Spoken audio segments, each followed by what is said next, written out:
9 मार्च हिंदी का 100% असली पेपर लेकर आ चुका हूं। नमस्कार प्यारे बच्चों, यदि आप राजस्थान बोर्ड क्लास 9 के स्टूडेंट हैं और 9 मार्च हिंदी पेपर की आप तैयारी कर रहे हैं तो ये वीडियो आप सभी के लिए होने वाली है। प्यारे बच्चों, आज की इस वीडियो में मैं आप सभी को हिंदी का ऐसा पेपर देने वाला हूं, यदि आपने ये पेपर 9 मार्च से पहले आपने तैयार कर लिया तो 9 मार्च को आप हिंदी के पेपर में 100 में से आप 100 नंबर फोड़कर आ सकते हो। जैसा प्यारे बच्चों मैंने आपको इंग्लिश का पेपर बताया था, सेम टू सेम वही पेपर आपके एग्जाम में आया था, वैसे ही मैं आपको हिंदी का भी पेपर दे रहा हूं। इस पेपर को प्यारे बच्चों जितना हो सके आपको शेयर करना है। मुझे इस वीडियो पर 1 लाख व्यूज चाहिए, है ना। तो आप सभी ने इंग्लिश की वीडियो प्यार दिखाया तो उसी प्रकार आपको हिंदी की वीडियो पर भी प्यार दिखाना है। और प्यारे बच्चों, इस वीडियो के अंदर मैं आप सभी को इस पूरे पेपर का भाई सॉल्यूशन भी देने वाला हूं, तो वीडियो को शुरू से लेकर अंत तक देखना है। वीडियो को कहीं पर भी स्किप नहीं करना है। और प्यारे बच्चों, आप सभी से छोटी सी रिक्वेस्ट है, अभी तक आपने यूट्यूब चैनल को सब्सक्राइब नहीं किया है तो भाई जल्दी से कर लीजिए और वीडियो को लाइक भी कर दीजिएगा और इस वीडियो को अपने दोस्तों के साथ भाई शेयर भी आप कर दीजिए। तो चलिए बच्चों स्टार्ट करते हैं हमारे पेपर का सॉल्यूशन। देखिएगा ध्यान से, आप देख सकते हो यहां पर बच्चों आपको जो अनुक्रमांक है आपका वो आपको अंकों में लिखना है। अनुक्रमांक का मतलब रोल नंबर है, आप सभी जानते हो, ठीक है। और यहां पर बात करें हम कुल प्रश्नों की संख्या की तो 24 आपके प्रश्न एग्जाम में पूछे जाएंगे। और बात करें समय की तो 3 घंटे 15 मिनट आपको भाई समय मिलने वाला है। और पूर्णांक की बात करें तो 100 नंबर का आपका भाई पेपर होगा। कक्षा 9वीं वार्षिक परीक्षा 2025-26 का ये पेपर है बच्चों। हिंदी विषय का आपका ये पेपर है। पेपर का कोड नोट कर लीजिएगा, 902 आपके भाई पेपर का कोड होने वाला है। और यहाँ पर बच्चों आप देख सकते हो C902 आपका पेपर का कोड है। और यहाँ पर देख सकते हो 19, 36, 56 आपका भाई क्या होने वाला है, सीरियल नंबर पेपर का होने वाला है। और यहाँ पर आपको सामान्य अनुदेश भी दिया हुआ है, इनको भी एक बार आप रीड अच्छे से भाई कर लीजिएगा। तो चलिए बच्चों हम देखते हैं हमारे पेपर में। सबसे पहले देख लीजिए यहाँ पर है आपका खंड ए। खंड ए के अंदर देख लीजिए आपका जो पहला प्रश्न है कि निम्नलिखित ए पठित गद्यांश को पढ़कर पूछे गए प्रश्नों के उत्तर दीजिए। ये आपको एक ए पठित गद्यांश दिया गया है, इसको हमें सबसे पहले पढ़ना है और पढ़ने के बाद जो जो यहाँ पर प्रश्न पूछे गए हैं उन सभी का मैं आपको आंसर दे रहा हूं। तो देखिए हम सबसे पहले गद्यांश को पढ़ते हैं ना। देखिए, आचरण का विकास जीवन का परम उद्देश्य है। आचरण के विकास के लिए नाना प्रकार के संप्रदायों का जो संसार संभूत शारीरिक, प्राकृतिक, मानसिक और आध्यात्मिक जीवन में वर्तमान है, उन सब की सबका क्या एक पुरुष और क्या एक जाति के आचरण के विकास के साधनों के संबंध में विचार करना होगा। आचरण के विकास के लिए जितने कर्म हैं उन सबको आचरण के संगठनकर्ता धर्म के अंग मानना पड़ेगा। चाहे कोई कितना भी बड़ा महात्मा क्यों न हो, वह निश्चय पूर्वक यह नहीं कर सकता कि वो ही करो और किसी तरह नहीं। आचरण की सभ्यता की प्राप्ति के लिए वह सबको एक पथ नहीं बता सकता। आचरणशील महात्मा स्वयं भी किसी अन्य की बनाई हुई सड़क नहीं आया, उसने अपनी सड़क स्वयं ही बनाई थी। इसी से उसके बनाए हुए रास्ते पर चलकर हम भी अपने आचरण को आदर्श के ढांचे में नहीं ढाल सकते। हमें अपना रास्ता अपने जीवन की कुदाली की एक एक चोट से रात दिन बनाना पड़ेगा और उसी पर चलना पड़ेगा। हर किसी को अपने देश कालानुसार राम प्राप्ति के लिए अपनी नैया आप ही बनानी पड़ेगी और आप ही चलानी भी पड़ेगी। वस्तुतः कोई भी धर्म संप्रदाय आचरण रहित पुरुषों के लिए कल्याणकारक नहीं हो सकता और आचरण वाले पुरुषों के लिए सभी धर्म संप्रदाय कल्याणकारक है। सच्चा साधु धर्म को गौरव देता है। धर्म किसी को गौरवान्वित नहीं करता है। तो ये बच्चों हमने फटाफट से क्या है इस गद्यांश को पढ़ लिया है। अब हम इसके भाई आंसर देखने वाले हैं। तो देखिए हमारा जो पहला प्रश्न है वो क्या पूछा है कि लेखक ने आचरण का संगठनकर्ता किसे बताया है। ऑप्शन ए है कर्म को, ऑप्शन बी है धर्म को, ऑप्शन सी है महान व्यक्तियों को, ऑप्शन डी है आपका जाति को। अब देखिए इसका आंसर आपको कहाँ मिलेगा बच्चों, देखो यहाँ देखो, उन सबको आचरण के संगठनकर्ता धर्म के अंग मानना पड़ेगा, है ना। तो यहाँ पर आपका आंसर हो जाएगा धर्म को, है ना। तो यहाँ पर आपका बे ऑप्शन बिल्कुल राइट हो जाएगा। अगला क्वेश्चन क्या है कि महात्मा शब्द में कौन सा समास है। ऑप्शन ए है तत्पुरुष, ऑप्शन बी है द्विगु, ऑप्शन सी है बहुब्री, ऑप्शन डी है कर्मधारय। तो देखिए महात्मा, महात्मा का मतलब होता है महान है जो आत्मा। तो इसमें कौन सा समास हो जाएगा बच्चों, कर्मधारय समास में हो जाएगा। अपना तीसरा प्रश्न है कि उपरोक्त गद्यांश का उचित शीर्षक बताइए। तो देखिए इस पूरे गद्यांश के अंदर हमारे आचरण की बच्चों क्या है बात की गई है ना। तो यहां पर इसका जो शीर्षक हो जाएगा नोट कर लीजिए, आचरण का विकास। ये इसका क्या है भाई उचित शीर्षक हो जाएगा। चलिए बात करते हैं हम नेक्स्ट क्वेश्चन की, देखिएगा ध्यान से। अगला हमारा क्वेश्चन क्या होने वाला है, देखिए मानव जीवन का परम उद्देश्य क्या है। तो देखिए इसका आंसर हमें कहां पर मिलने वाला है। देखिए यहां पर शुरुआत में देख लीजिए, आचरण का विकास जीवन का परम उद्देश्य है। इतना आप आंसर लिख कर आओगे क्वेश्चन नंबर 4 का आंसर, ठीक है। अगला हमारा क्वेश्चन देखिए 5वें नंबर में क्या है, आचरणशील महात्माओं की क्या विशेषता है। तो देखिए इसका आंसर आपको कहां पर मिलने वाला है, महात्माओं की क्या विशेषता है ना। तो महात्मा आपको यहां पर ढूंढना है। देखिए इसका आंसर आपको कहां मिलेगा, देखिए यहां से, आचरणशील महात्मा स्वयं भी किसी अन्य की बनाई हुई सड़क से नहीं आया, उसने अपनी सड़क स्वयं ही बनाई थी। इतना इसका आंसर हो जाएगा 5वें का आंसर बच्चों, ठीक है। अब देखिए जो छठा आपका प्रश्न है वो क्या बोलता है कि आचरण के विकास के लिए क्या जरूरी है। तो आचरण के विकास के लिए भाई क्या जरूरी है, देखिए यहां से इसका आंसर आप यहां से लिखोगे ना, क्वेश्चन नंबर 6 का आंसर, आचरण के विकास के लिए नाना प्रकार के संप्रदायों का जो संसार संभूत शारीरिक प्राकृतिक मानसिक और आध्यात्मिक जीवन में वर्तमान है। इतना आप क्वेश्चन नंबर 6 का बच्चों आंसर लिखकर आओगे। तो ये हमारा गद्यांश था, पहला हमारा प्रश्न था बच्चों, इसका मैंने आपको कंप्लीट सॉल्यूशन दे दिया है ना। अब हम बात करेंगे सेकंड यहाँ पर क्वेश्चन की। देखिएगा दूसरा हमारा प्रश्न क्या होने वाला है। दूसरा हमारा प्रश्न है कि निम्नलिखित अपठित काव्यांश को पढ़कर पूछे गए प्रश्नों के उत्तर दीजिए। यहाँ पर आपका अपठित काव्यांश होने वाला है ना।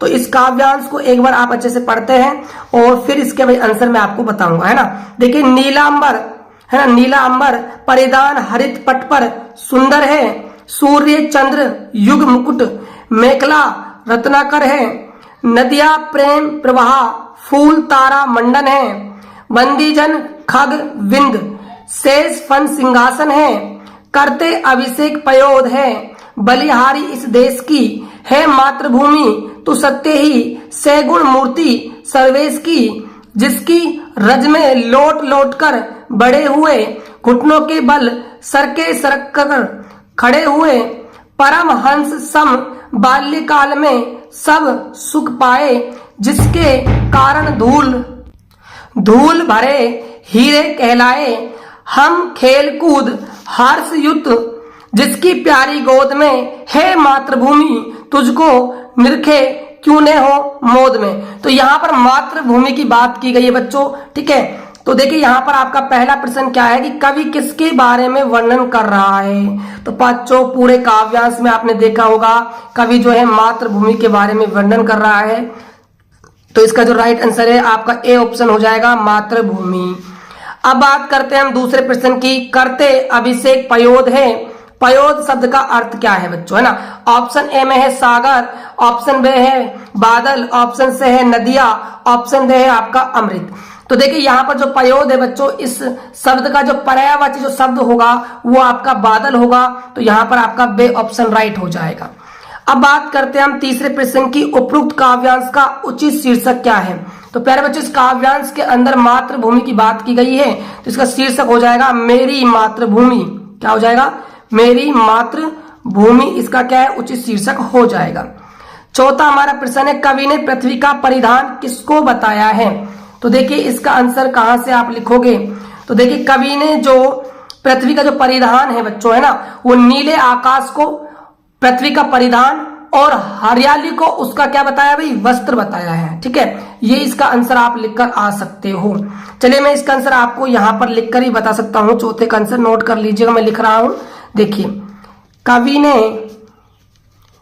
नीले आकाश को पृथ्वी का परिधान और हरियाली को उसका वस्त्र बताया है। ये इसका आंसर हो जाएगा। ठीक है, ये चौथे प्रश्न का आंसर है भाई, है ना। अब देखिए आपका पांचवा प्रश्न क्या है कि धूल भरे हीरे किसे कहा गया है? तो प्यारे बच्चों, यहाँ पर जो धूल भरे हीरे हैं वो खेलकर बड़े होने वाले बच्चों को कहा गया है। तो इसका आंसर आप लिखोगे यहाँ पर पांचवे का आंसर कि मातृभूमि की धूल में खेलकर बड़े होने वाले बच्चों को धूल भरे हीरे कहा गया है। ये वही इसका आंसर हो जाएगा। ठीक है, चलिए अगला हमारा प्रश्न है छठा नंबर का कि मातृभूमि का सिंहासन किसे बताया गया है? तो देखिए मातृभूमि का जो सिंहासन है बच्चों, यहाँ पर शेष फन को बताया गया है ना। तो यहाँ पर शेष नाग के फन को हो जाएगा आंसर इसका, शेष नाग के फन। ये इस क्वेश्चन का भाई आंसर हो जाएगा। तो चलिए हमने दो प्रश्न हल कर लिए हैं। अब हम बात करेंगे यहाँ पर खंड बे की। तो खंड बे के अंदर देख लीजिए तीसरा प्रश्न आपका क्या होने वाला है, दिए हुए बिंदुओं के आधार पर निम्नलिखित में से किसी एक विषय पर 250 शब्द में आपको निबंध लिखना है बच्चों, है ना। तो पहला आपका निबंध में पर्यावरण प्रदूषण एक समस्या है। इसके अंदर कुछ पॉइंट दिए हुए हैं जिनको आपको भाई लिखना है। पहला है प्रस्तावना लिखनी है इसकी, दूसरा है पर्यावरण प्रदूषण का कुप्रभाव, और तीसरा है प्रदूषण निवारण के उपाय, और चौथा है आपका उपसंहार आपको भाई लिखना है। चलिए आगे बात करते हैं हम। देखिए इसके अंदर जो है बच्चों, देखिए इसका जो आपका बे है ना, बे वाला कंप्यूटर शिक्षा का महत्व, और यहां पर देख लीजिए आपको प्रस्तावना लिखनी है और कंप्यूटर शिक्षा का प्रसार बताना है, और कंप्यूटर का विभिन्न क्षेत्रों में उपयोग लिखना है, और कंप्यूटर शिक्षा के लाभ, और फिर इसका भाई आपको क्या लिखना है, उपसंहार आपको लिखकर आना है। से की बात करते हैं, बाल विवाह एक अभिशाप है। तो इसका प्रस्तावना देनी है, बाल विवाह की कुप्रथा, और तीसरा है बाल विवाह का अभिशाप, और चौथा है समस्या के निवारणार्थ उपाय, और पांचवा है उपसंहार। अब हम बात करते हैं देखिए जल संरक्षण जीवन सुरक्षण। इसकी प्रस्तावना देनी है, जल चेतना हमारा दायित्व है ये बताना है, तीसरा है जल संकट के दुष्परिणाम, और चौथा है जल संरक्षण के उपाय, और पांचवा है आपका उपसंहार आपको भाई तैयार करना है बच्चों। अब हम बात करते हैं यहाँ पर प्रश्न संख्या 4 की। पीटीएम में अध्यापक और छात्र के साथ उसके पिता से बातचीत का संवाद लेखन कीजिए। पीटीएम जानते हो ना बच्चों सभी, पीटीएम जानते हो ना, पेरेंट्स टीचर मीटिंग, है ना। उस पर क्या है, कोई संवाद लेखन तैयार करना है। इसके अथवा में क्या प्रश्न दिया गया, ध्यान दीजिएगा। आप भरतपुर निवासी श्यामलाल है, बीकानेर में अध्ययनरत अपने छोटे भाई नगेंद्र को पत्र लिखकर नियमित रूप से अध्ययन में मन लगाने की सलाह दीजिए। तो यहाँ पर आपको वही पत्र तैयार करना है। अब हम बात करते हैं यहाँ पर प्रश्न संख्या 5 की। विद्यालय में आयोजित खेल कूद प्रतियोगिता, उस पर 100 शब्दों में एक प्रतिवेदन तैयार कीजिए बच्चों। किस पर करना है, खेल कूद प्रतियोगिता पर आपको 100 शब्दों में प्रतिवेदन तैयार करना है। अब हम बात करेंगे यहाँ पर खंड से के प्रश्नों की। तो यहाँ पर प्रश्न संख्या हमारा 6 होने वाला है बच्चों की पूछा है। तो यहाँ पर पहला आपका प्रश्न है कि देखिए क्वेश्चन नंबर 6 में पूछा क्या है, निम्नांकित प्रश्नों में सही उत्तर वाला वर्णाक्षर कोष्टक में लिखिए। तो यहाँ पर देखिए पहला प्रश्न आपका क्या है कि निम्नलिखित में से पुरस्कार शब्द का विलोम है। भाई पुरस्कार का आपको विलोम बताना है। ऑप्शन ए है इनाम, ऑप्शन बी है सम्मान, ऑप्शन डी है आपका दंड और ऑप्शन डी है आपका महंगा। पुरस्कार का मतलब बच्चों होता है कि कोई आपने इनाम जीती है उसके लिए आपको पुरस्कार दिया जा रहा है, मतलब सम्मानित आपको किया जा रहा है। विलोम पूछ रहा है मतलब दंडित करेंगे ना, ऑप्शन यहाँ पर से हो जाएगा। अगला हमारा प्रश्न है कि मूल शब्द से जुड़ा हुआ सही उपसर्ग है। स्वे प्लस में अवलंबन, बे ऑप्शन में है स्वे प्लस में अवलंबन और से ऑप्शन में स्वा प्लस में अवलंबन और दे ऑप्शन है आपका स्वे प्लस में अवलंबन। तो इसका सही जवाब आपका भाई क्या हो जाएगा? तो ये आपका स्वे प्लस में अवलंबन हो जाएगा, आपका बे ऑप्शन राइट हो जाएगा। तीसरा हमारा प्रश्न है कि बुढ़ापा शब्द में प्रत्यय है। तो ऑप्शन ए है आपा, ऑप्शन बी है आप, ऑप्शन से है अपा, ऑप्शन दे है आपका अप। तो जो बुढ़ापा जो शब्द है ना प्यारे बच्चों, इसमें आपका आपा क्या है, एक प्रत्यय हो जाएगा। ठीक है, अगला प्रश्न देखिएगा, पहाड़ शब्द का पर्यायवाची है। पहाड़ शब्द का भाई आपको पर्यायवाची बताना है। ऑप्शन ए है नग, ऑप्शन बी है शैवाल, ऑप्शन से है नदी, ऑप्शन दे है आपका धरा। तो देखिए जो पहाड़ शब्द है ना प्यारे बच्चों, इसका जो पर्यायवाची शब्द है वो आपका नग हो जाएगा, आपका ऑप्शन ए हो जाएगा। अब हम बात करते हैं पांचवें प्रश्न की। मोहन ने मीठा फल खाया, रेखांकित पद में कौन सा प्रसंग है? तो ऑप्शन ए है कर्म, ऑप्शन बी है संबंध, ऑप्शन से है अधिकरण, ऑप्शन दे है आपका कर्ता। तो देखिए मोहन ने, कर्ता ने कर्म को, है ना, कर्ता ने, कर्ता ने, कर्ता में आता है भाई ने, है ना, तो यहाँ पर कर्ता आपका क्या है, प्रसंग हो जाएगा।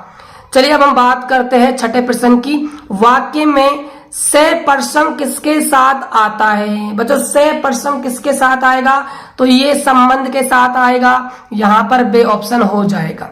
अब हम बात करते हैं यहाँ पर सातवें प्रश्न की। आंखों में धूल झोंकना मुहावरे का अर्थ स्पष्ट करते हुए वाक्य में प्रयोग करिए। तो बच्चों इसका मैं आंसर आपको यहाँ लिखकर बता रहा हूँ। क्वेश्चन नंबर 7 का आंसर नोट कर लीजिएगा अच्छे से। इसका जो अर्थ है, अर्थ नोट कर लीजिए पहले तो आप, है ना। इसका जो अर्थ है वो क्या हो जाएगा, धोखा देना, धोखा देना। और बात करें वाक्य में प्रयोग की, तो आप प्रयोग करके लिख सकते हो, ठग ने, ठग ने पुलिस की आंखों में धूल झोंक दी, धूल झोंक दी, ये आप लिख सकते हो। ठीक है, अब बात करते हैं हम आठवें प्रश्न की। देखिएगा यहाँ पर, आकाश पाताल एक करना मुहावरे का अर्थ स्पष्ट करो वे वाक्य में प्रयोग करो। आकाश पाताल एक करना, बच्चों ये क्वेश्चन नंबर आपका मैं 8 का आंसर बता रहा हूं। इसका अर्थ नोट कर लीजिए पहले तो आप। आकाश पाताल एक करना बहुत बहुत कठिन परिश्रम करना, परिश्रम करना, ये इसका अर्थ हो जाएगा। वाक्य में इसके प्रयोग की हम बात करें तो नोट कर लीजिए, परीक्षा में प्रथम आने के लिए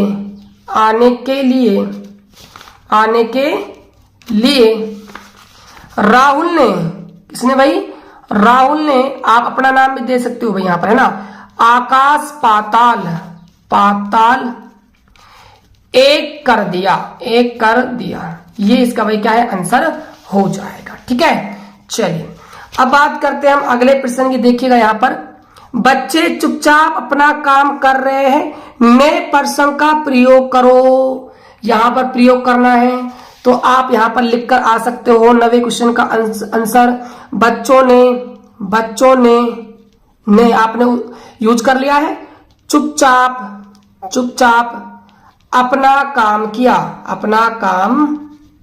ये इसका आंसर हो जाएगा। अगला है मिश्र वाक्य की परिभाषा लिखिए। तो बच्चों मिश्र वाक्य की परिभाषा आप लिख सकते हो, जिस वाक्य में एक मुख्य उपवाक्य हो और अन्य आश्रित उपवाक्य हो उसे हम मिश्र वाक्य कहते हैं। ये इसका भाई आंसर हो जाएगा। ठीक है, चलिए बात करते हैं हम नेक्स्ट क्वेश्चन की। देखिएगा ध्यान से, अब हमारे आने वाले हैं लघुत्रात्मक प्रश्न। देखिए प्रश्न संख्या हम 7 की यहाँ पर बात करेंगे। छोटी बच्ची को बैलों के प्रति प्रेम क्यों उमड़ आया, ये आपको लिखना है। क्वेश्चन नंबर हमारा 8 है, लेखक ने उपभोक्ता संस्कृति को हमारे समाज के लिए चुनौती क्यों कहा है, ये लिखना है। क्वेश्चन नंबर 9 है सांवले सपनों की याद पाठ से क्या प्रेरणा मिलती है, ये आपको बताना है। क्वेश्चन नंबर हमारा 10 है प्रेमचंद्र जी फटा जूता भी ठाठ से क्यों पहने सके, है ना। 11 प्रश्न है लेखिका ने छात्रावास के जिस बहुभाषी परिवेश की चर्चा की है उसे अपनी मातृभाषा में लिखिए। क्वेश्चन नंबर 12 है कबीर ने ईश्वर को सब श्वासों की श्वास में क्यों कहा। आपका 13 प्रश्न है ललधक के अनुसार मांझी और उत्तराई शब्दों का आशय स्पष्ट कीजिए। 14 प्रश्न है ब्रजभूमि के प्रति रसखान के प्रेम का वर्णन कीजिए। 15वां आपका प्रश्न है कवि को कोयल का स्वर शंखनाद जैसा प्रतीत क्यों होता है। 16वां आपका प्रश्न है मेघ के आगमन की तुलना किससे और क्यों की गई है, ये आपको लिखना है। अब हम बात करेंगे निबंधात्मक प्रश्नों की। प्रश्न संख्या बात करते हैं यहाँ पर 17 की। बांध टूटा झरझर, वे कौन सा बांध था जो टूट गया, स्पष्ट कीजिए। 18 प्रश्न नोट कर लीजिएगा। यहाँ पर महादेवी वर्मा का जीवन परिचय आपको भाई तैयार यहाँ पर बच्चों करना है। इसके अथवा में क्या प्रश्न दिया गया है, महादेवी वर्मा के लिखने पढ़ने के संस्कार किस तरह विकसित हुए, ये आपको बताना है। अब हम बात करेंगे यहाँ पर खंड दे के प्रश्नों की। यहाँ पर होंगे अति लघुत्रात्मक प्रश्न। तो बात करें यहाँ पर प्रश्न संख्या 19 की। छोटी बच्ची को बैलों के प्रति प्रेम क्यों उमड़ आया, ये बच्चों आपको बताना है।